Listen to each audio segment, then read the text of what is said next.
Tenemos aquí a Imar Bravo, que fue estudiante de física aquí en la Universidad de La Laguna, hizo el máster en la Universidad de Valencia y ahora está aquí de nuevo haciendo el doctorado con Luis y Fernando, que no sé si están por aquí.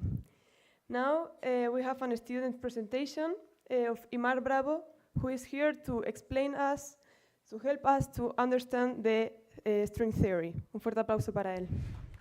Vamos a hablar un poco de teoría de cuerdas. La teoría de cuerdas emerge en el contexto de la relatividad especial. En la relatividad especial, como sabemos, un suceso depende cuánto dure o el lugar en el que suceda de la velocidad del observador. Esto hace que el tiempo objetivo respecto al que estudiar las ecuaciones de movimiento no es igual para todos los observadores, excepto, bueno, no hay un tiempo objetivo desde el que estudiarlas, solo hay un tiempo preferencial que es el tiempo que vive la propia partícula del movimiento, que se llama tiempo propio. Es la tau, esa que está allí. Y respecto de ella se formulan las ecuaciones del movimiento. Para la cuerda sucede algo similar. Imagínate que cada punto de la cuerda experimenta la evolución y solo hay otro parámetro que describe la cuerda, que es la longitud de la cuerda, designada por sigma, allí a la derecha. Y lo que ocurre en el espacio-tiempo es que va dejando como una especie de superficie donde esa sería la trayectoria de la cuerda, que se llama worldsheet. Vale, la acción de la partícula relativista minimiza el tiempo propio que experimenta la partícula entre dos puntos concretos. Para la cuerda lo que se minimiza es el área que va dejando la cuerda a través del espacio-tiempo. Esa es la acción de Nambu-Goto. Como tiene una raíz cuadrada es muy difícil de cuantizarla y por eso se propone una equivalencia con esta de aquí abajo, que es la acción de Polyakov. Esta introduce un campo en la cuerda auxiliar a lo largo de la cuerda que se llama métrica, que es esa H que está allí. La repetición de letras es contracción de índices y eso es un poco engorroso, pero bueno, a efectos prácticos simplemente se añade un campo y se añade otra ecuación. La ecuación que se añade es que el tensor energía-momento de la métrica tiene que ser 0. Hablando en cristiano, esto significa que, para la cuerda concretamente, que los modos de vibración de la cuerda tienen que ser transversales al movimiento de la cuerda. De la misma manera que en el campo electromagnético, las perturbaciones son transversales a la dirección de propagación. Bueno, ahora toca hablar de simetrías. Con la acción vienen unas simetrías, dependiendo de su forma. Es decir, si nosotros tenemos un parámetro continuo que nosotros podemos variar y las ecuaciones de movimiento o la acción no cambian, se dice que ese parámetro tiene asociada una simetría. Por el teorema de Nether, si variamos ese parámetro y la acción no cambia, eso significa que hay una magnitud conservada asociada. Por ejemplo, si nuestra acción es invariante ante traslaciones, si nosotros trasladamos el sistema de referencia y la física sigue siendo igual, se dice que se conserva el momento lineal. Y si es invariante ante rotaciones, cambiamos una rotación del sistema de referencia y las ecuaciones se siguen escribiendo igual, se dice que se conserva el momento angular. Además existen unas simetrías que se llaman gauge, que son simetrías propias de variar parámetros dentro de los objetos dinámicos. Es decir, imagínate que tenemos una onda. Nosotros hacemos un corrimiento de fase y las ecuaciones de movimiento quedan iguales. Pues se dice que esa fase es un grado de libertad gauge. Estos grados de libertad son redundancias dentro de la descripción del movimiento y por tanto los podemos fijar a conveniencia. Es decir, podemos incluir ecuaciones extra para facilitarnos la vida. Concretamente, en la cuerda existen 3 grados de libertad gauge, que son las reparametrizaciones de la superficie de la hoja del mundo y la invariancia Weyl, que es un cambio de escala de la métrica. Fijándolos de manera correcta nos queda una métrica plana, salvo un factor de escala, y esta simetría residual que queda todavía se llama simetría conforme. Esta simetría conforme nos permite escribir las ecuaciones de movimiento como una ecuación de onda en 2 dimensiones, que como saben todos de las clases de Luis Correa, tienen una onda que se propaga a la izquierda y otra onda que se propaga a la derecha. Aquí la descripción en modos, donde los coeficientes de las oscilaciones serán lo que nos den la variabilidad de la física de las cuerdas. Para cuerdas cerradas están de manera independiente y para cuerdas abiertas están relacionados conforme a las condiciones de contorno.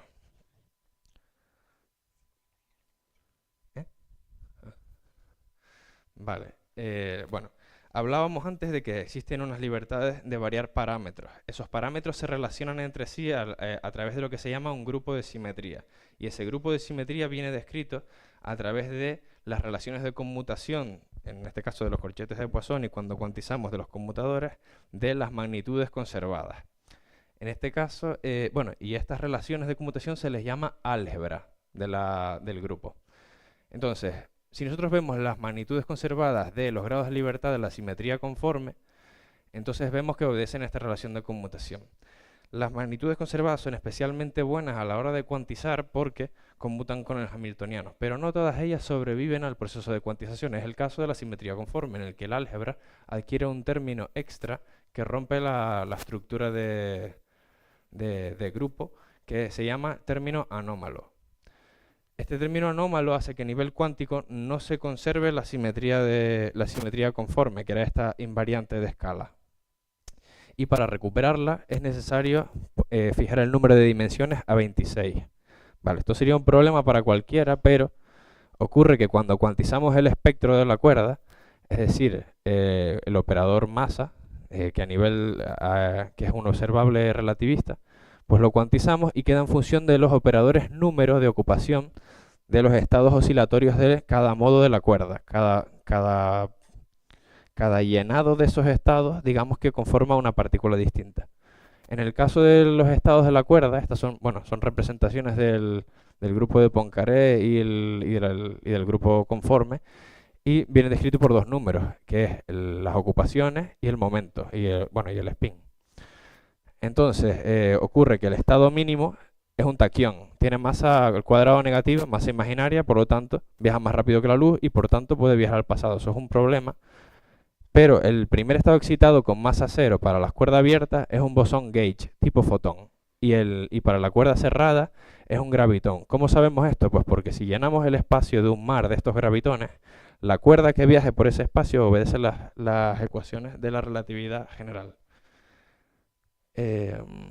Y esto es un puntazo porque nunca se había sabido cómo cuantizar la gravedad, pero en este contexto surge de manera natural, haciendo que sea muy beneficioso intentar solventar el resto de problemas. El problema de las 26 dimensiones se solventa a través de lo que se llama compactificación. En vez de decir que son dimensiones infinitas, se dice que son finitas y sin borde, y a escala muy pequeña. Imagínense que tienen un reloj de mano. Si tuvieran un reloj de mano y eso fuera una dimensión extra y la aguja fuera el grado de libertad dinámico para ir a comprar el pan, no lo notarían, no notarían que se están moviendo en esa dimensión. Pero a lo mejor si son de la escala del reloj, empezarían a notar fuerzas e inercias en esas direcciones.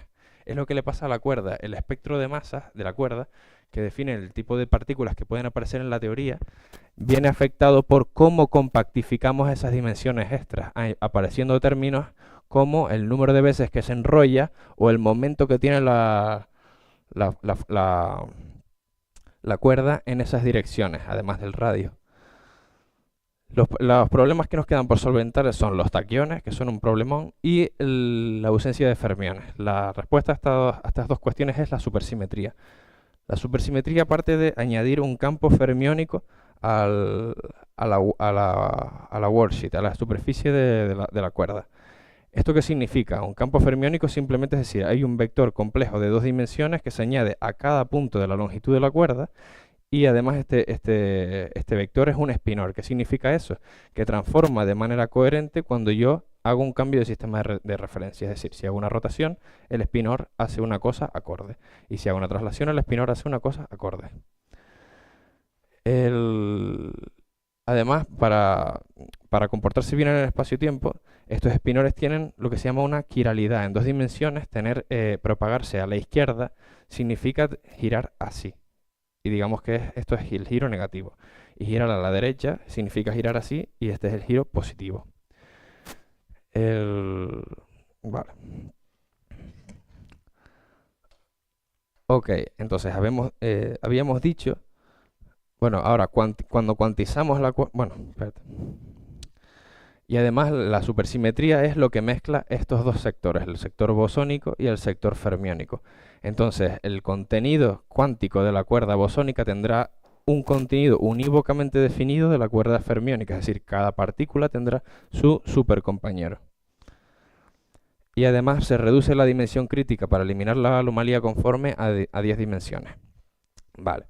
Además hay que hacer una cosa que se llama la proyección GSO, que básicamente limita el número de estados cuánticos que pueden aparecer. El número de estados, para los estados de la cuerda derecha no hay problema porque todos tienen la misma quiralidad positiva, pero para los estados cuánticos, cuando hacemos dos excitaciones de estado fermiónico a la izquierda, entonces aparece que la quiralidad es menos por menos, que es más. Entonces la quiralidad no está bien definida, hay que definirla unívocamente, distinguiendo las dos maneras de hacerlo, o bien quiralidad positiva para la parte izquierda, en el que las partículas solo pueden aparecer en pares de fermiones, o la quiralidad negativa, en el que las partículas solo pueden aparecer en número impar de partículas. Bueno, de excitaciones, no de partículas. Esto nos lleva a las 5 teorías posibles de cuerdas. Las 5 teorías posibles de cuerdas aparecen porque, bueno, solo hay 5 porque existen requerimientos bastante restrictivos. El primero es eliminar el taquión del espectro. Y el siguiente es que la función de partición sea invariante modular. Básicamente esto significa, esto de aquí representa una amplitud cuántica de este proceso, pero claro, uno se dice, si esto es una cuerda que está avanzando en el espacio-tiempo hacia arriba, ¿qué significan estos puntos de aquí? Bueno, pues lo que quiere decir eso, o sea, eso es un problema. Entonces, para integrar eso bien, digamos que esto de aquí tiene que ser invariante modular. Y gracias a eso se pueden calcular las amplitudes de probabilidad perfectamente y todo eso. Vale. Además, en las supercuerdas aparecen grupos gauge. ¿Cómo aparecen estos grupos gauge? Pues aparecen de dos maneras, añadiendo unos objetos extensos en el universo que se llaman debranas, que son como membranas a las que se atan las cuerdas abiertas en los extremos, y los extremos actúan como índices, de manera que los grados transversales de libertad de los extremos de las cuerdas son grados de libertad gauge. Y además pueden aparecer dentro del espectro perturbativo de la cuerda. Esto nos permite introducir las distintas teorías de cuerdas. La tipo 2A, la tipo 2B, son casi iguales, son teorías supersimétricas en ambos sectores. Lo único que difiere es que la proyección GSO es distinta en el sector izquierdo. Y por lo tanto el contenido la dimensionalidad, o sea, el número de partículas de excitaciones fermiónicas que aparecen es primero en una impar y en otra par. Y después vemos que para las tipo 2B tienen las dos una quiralidad la misma quiralidad en ambos sectores, lo que dice que estos tipos de cuerdas se dicen dirigidas. Y fijan además la dimensionalidad de las debranas que pueden aparecer. Aquí he hecho un dibujo en el que vemos que es una teoría de cuerdas cerradas o atadas a branas, ¿no? Y aquí es lo que estaba diciendo, que dependiendo de las branas en las que estés atado, pues tendrás un índice u otro. Y el bosón mediador correspondiente al primer estado excitado sin masa, o en las supercuerdas estado base, es lo que se asigna como un campo bosónico que da lugar al grupo de simetría. Esto pues da lugar a un grupo de simetría que en el caso de añadir n branas es UN en esta teoría. Vale, vamos a las heteróticas. Las heteróticas solo tienen cuerdas cerradas y no tienen branas. Lo que aprovechan es que tienen independencia en el sector derecho y en el izquierdo. En el sector derecho tienes supersimetría y eliminas el taquión. En el sector izquierdo no tienes supersimetría, pero y tienes únicamente bosónico. El contenido del sector derecho y el sector izquierdo tiene que ser igual para que tenga sentido el espectro, para que concuerde el espectro de masa de ambos sectores. Por lo tanto, existen 8 grados de libertad bosónicos y 8 fermiónicos en el sector derecho. En el sector izquierdo tiene que aparecer solo 8 grados de libertad bosónicos físicos. El resto van a ser gauge y vienen compactificados dentro de un 16 toro. La manera de compactificar en un 16 toro para que se comporte bien todas las amplitudes de probabilidad es que estos grados de libertad gauge, que habíamos dicho que se agrupaban en grupos de simetría, vengan agrupados dentro de dos posibles únicos grupos de simetría, E8 por E8 o SO32. Y esto da lugar a las siguientes dos teorías de cuerdas.